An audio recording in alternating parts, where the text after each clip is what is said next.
So దీనికి మంచి పేరే పెట్టారు, సంచార్ సాతి. మనతోనే తిరుగుద్ది, మనతోనే ఎగ్జాక్ట్లీ. మన వెంటే. రైట్. అయితే ఈ app source code open source ఏం కాదు కదా, మరి ఎవరైనా ఇండిపెండెంట్ సెక్యూరిటీ ఆడిట్ ఎవరైనా చేశారా ఇప్పటి వరకు దీనిపైన ఏమైనా? అసలు సెక్యూరిటీ ఆడిట్ చేయడానికి సంబంధించి ఓపెన్ సోర్స్ అయితేనే సెక్యూరిటీ ఆడిట్ చేయగలుగుతాం. దాన్ని అవును. ఎక్కడో జిట్ హబ్ లో ఎక్కడో చోట అప్లోడ్ చేసేస్తే ఓకే, దాన్ని ఓకే ఇది ఉన్నాయి, దీంట్లో ఏపీఏసి ఉన్నాయి, సో ఇది డేటా ఎక్కడికి పంపిస్తుంది, లేకపోతే కనుక ఎలాంటి ఆర్పిసి రిమోట్ ప్రొసీజర్ కాల్స్ నడుస్తూ ఉన్నాయి, ఇదంతా కూడా దాన్ని కోడ్ని అనలైజ్ చేయడానికి ఓపెన్ సోర్స్ అయితే పాసిబుల్ అవుతుంది. ఇప్పుడు డెవలప్ చేసిన వాళ్ళు ఎవరో ఈ యాప్ని, ప్లస్ ఆ కోడ్ ఎక్కడ ఉందో ఆ కోడ్ని కనీసం పబ్లిక్కి టెక్నాలజీ అనలిస్టులకి ఇచ్చి దీంట్లో ఏదన్నా ఉన్నాయా, బగ్స్ ఉన్నాయా. ఎందుకంటే సరే యాప్ స్పైవేర్ కాదు, చాలా మంచి యాపే అనుకుందాం. మంచి యాప్ అయినా కూడా మీ యాప్ లో ఉండే చిన్న బగ్గను బేస్ చేసుకొని ఈ రోజు I can enter into any mobile device. Sanchar Saathi app లో వాట్సాప్ లో ఉండే బగ్గను బేస్ చేసుకొని పెగాసస్ వచ్చింది, ఇది గుర్తుపెట్టుకోవాలి మనం. మ్మ్. వాట్సాప్ లాంటి పెద్ద సంస్థలోనే ఒక బగ్ ఉంటే పెగాసస్ వచ్చింది. మరి సంచయ్ సాతి అనేది మీరు కరెక్ట్ గా డిజైన్ చేయకపోతే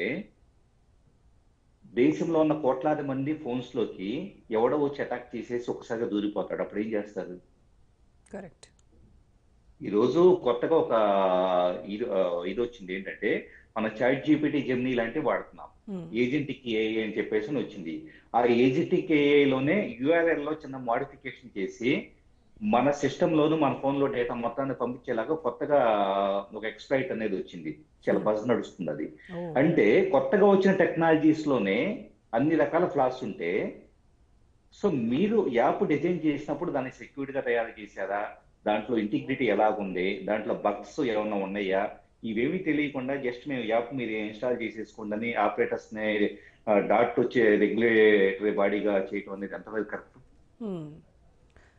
అండ్ ఇది digital personal data protection DPDP act 2023లో ఉన్నటువంటి నెసెసరీ అండ్ ప్రపోర్షనేట్ ఈ ప్రిన్సిపల్కి ఇది అసలు ఎలా ఫిట్ అవుతుంది? అంటే ఒకటండి, డిజిటల్ డేటా ప్రొటెక్షన్ లో వచ్చేటప్పటికే అసలు ఒక యూజర్ యొక్క డేటాని 100% దాన్ని వైలేట్ చేయడం అవుతుంది. ఎందుకంటే యూజర్ డేటాకి సంబంధించి ఏ యాప్ కానీ ఏదైనా కూడా వీళ్ళు ఏం చేయాలి, డేటా కలెక్ట్ చేస్తే, చిన్న ఎగ్జాంపుల్ గా డేటా కలెక్ట్ చేస్తే, ఏ యాప్ అయినా కూడా డేటా కలెక్ట్ చేస్తే దే షుడ్ మెయింటైన్ ఎంతకాలము ఏ పర్పస్ కోసం చేస్తున్నారు, దాని తర్వాత ఎప్పుడు డిస్ట్రాయ్ చేస్తారు, ఏ సర్వీస్ అయినా కూడా they should maintain the log అండి. మ్మ్. సో ఇప్పుడు అది కుకీస్ అయినా, చిన్న కుకీస్ అయినా కానివ్వండి, ఉదాహరణ గూగుల్ క్రోమ్ లాంటి యాపే ఉందనుకోండి, డిజిటల్ డేటా ప్రొటెక్షన్ ప్రకారం ఆ డేటా అనేది గూగుల్ క్రోమ్ కుకీ స్టోర్ చేస్తే కనుక ఏ పర్పస్ కోసం వాడుతున్నారు, ఆ కుకీ డేటా ఎప్పుడు ఎక్స్పైర్ చేస్తారు, ఇదంతా కూడా దే షుడ్ హ్యావ్ క్లియర్ ఇది. ఇదేమీ ఇక్కడ లేదు. ఎందుకు ఇన్స్టాల్ చేస్తున్నారు, మీరు ఎలాంటి డేటా కలెక్ట్ చేస్తున్నారు, ఈ డేటా డాట్ లో ఎక్కడ స్టోర్ అవుతుంది, ఈ డేటా ఎంతకాలం పాటు ఉంటుంది. ఇప్పుడు ఫర్ ఎగ్జాంపుల్ నా దగ్గర వాట్సాప్ లో ఒక లింక్ వచ్చింది, వీళ్ళు చెప్పినట్లుగా ఏదో ప్రమాదకరమైన లింక్, మ్మ్. దాన్ని క్లిక్ చేస్తే నేను నష్టపోతాను. సో వీళ్ళు నన్ను కాపాడుతున్నారు, చిన్న ఎగ్జాంపుల్. సో కాపాడేటప్పుడు ఒక లాగ్ ఉంటుంది కదా, యూజర్ కి ఈ లింక్ వచ్చింది ఫలానా టైం స్టాంప్ లో ఈవినింగ్ 4:20 ఒక వచ్చింది, ఈ 4:20 వచ్చిన దానికి సంబంధించిన లాగ్ వాళ్ళ దగ్గర స్టోర్ అవుతుంది. ఈ లాగ్ ని ఎంతకాలం మెయింటైన్ చేస్తారు, ఎప్పుడు డిలీట్ చేస్తారు, దీంతో పాటు నా డివైస్ పేరు, నా పేరు, నా డివైస్ ఐడి అన్ని కూడా వీళ్ళ దగ్గర స్టోర్ అవుతాయి. ఈ మ్మ్. లాగ్ ఎప్పుడు పర్మనెంట్ గా ఉండకూడదు కదా, అవును. ఎందుకంటే నా వ్యక్తిగత ప్రైవసీ అది. సో ఎంతకాలం పెడతారు, ఆ పాలసీ కూడా బయటకు తీసుకురావాలి. అవేమి ఇక్కడ మనకి ఇదే నేను ట్రాన్స్పరెంట్ గా లేకపోవడం, యూజర్ కి అకౌంటబిలిటీ లేకపోవడం అంటే ఇక్కడ పెద్ద ఛాలెంజ్. మ్మ్.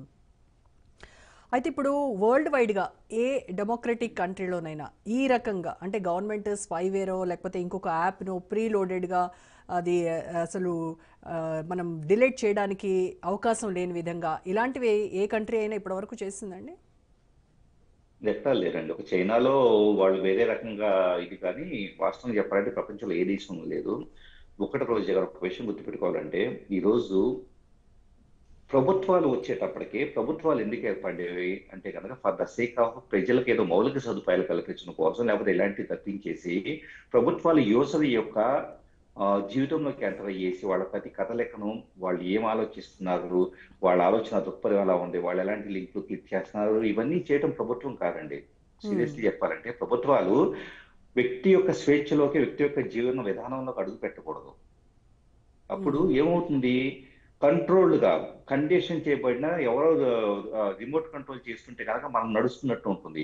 ఎవరో నిరంతరం ఫర్ ఎగ్జాంపుల్ ఒక మనిషి ఫోన్ లోకి నేనే హ్యాకింగ్ టూల్ ఇలాంటి ఒక ర్యాట్ ఇన్స్టాల్ చేశాను అనుకోండి.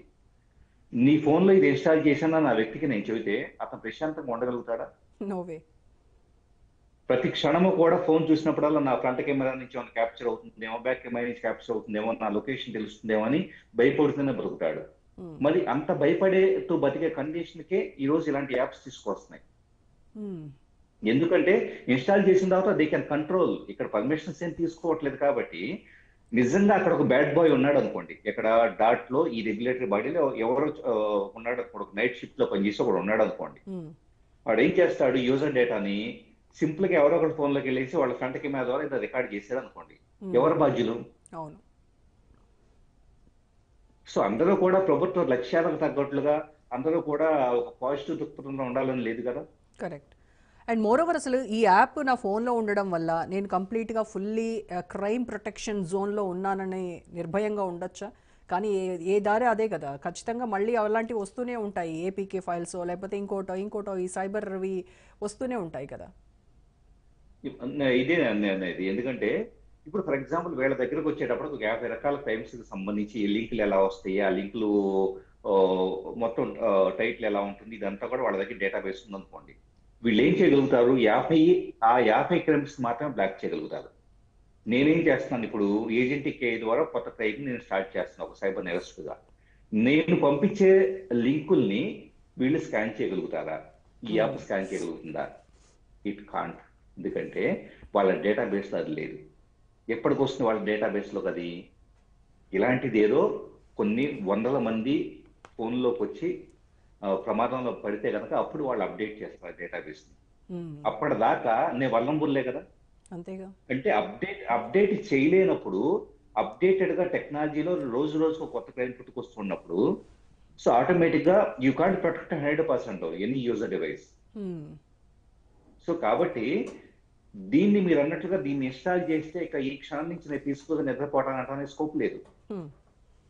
అలా అనుకుంటే ఓకే, పోతే గవర్నమెంట్ తీసుకుంటే నష్టం ఏంటి, నాకు రక్షణ వస్తుంది, ఇక రేపటి నుంచి నా డబ్బులు పోవు, నా ఫేస్బుక్ నా గూగుల్ అన్ని బాగున్నాయని పడుకోవచ్చు.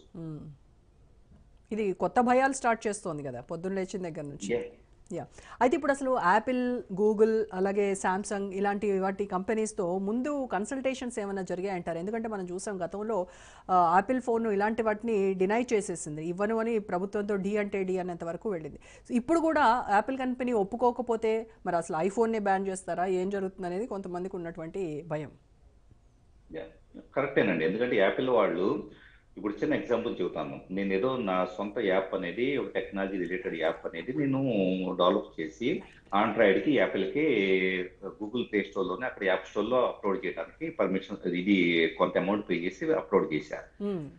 ఆండ్రాయిడ్లో అది హోస్ట్ అయింది, కానీ యాపిల్లో వచ్చేటప్పటికి అది యూజర్ ఎక్స్పీరియన్స్ కరెక్ట్గా లేదు, అంటే మెనూస్ కరెక్ట్గా లేవు, మా యాపిల్ స్టాండర్డ్స్ ప్రకారం మీ యాప్ లేదని చెప్పేసి రిజెక్ట్ చేస్తున్నారు. అంటే యాపిల్ అంత స్టాండర్డ్ పాలసీస్ ఫాలో అవుతుంది.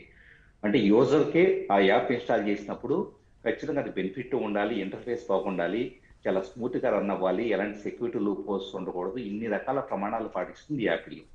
సో మరి అలాంటప్పుడు యాపిల్ సంఖ్యాశాతి మీరు ఇన్స్టాల్ చేసా, మీరు మ్యాండేటరీగా మీ దాంట్లో యాపిల్ ఐఫోన్స్ ఇన్స్టాల్ చేయాలి అని చెప్పేసి అంటే కనుక అసలు మీ యాప్ లో బగ్స్ ఉన్నాయో లేదో. ఇంకొకటి ఏంటంటే, ఇది మా యూజర్ యాపిల్ ఫస్ట్ గుర్తు పెట్టుకోవాల్సింది ఏంటంటే, యాపిల్ ప్రపంచవ్యాప్తంగా కూడా యూజర్ ప్రైవసీ సెక్యూరిటీకి చాలా ఇంపార్టెన్స్ ఇస్తుంది.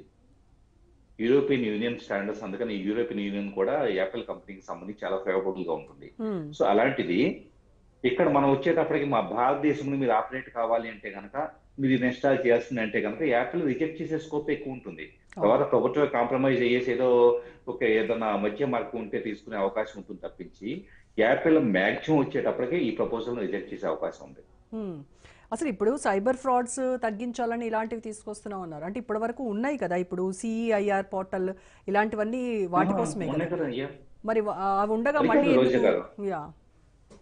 అది కాదు రోజు గారు, ఇప్పుడు మనకి ఇదే యాప్ ని ఇంత బలవంతంగా అట్టడుగు స్థాయికి తీసుకెళ్లేసేసి దాన్ని యూజర్ కూడా తీసేయలేని విధంగా పర్మనెంట్ గా పెట్టడం ఎందుకు?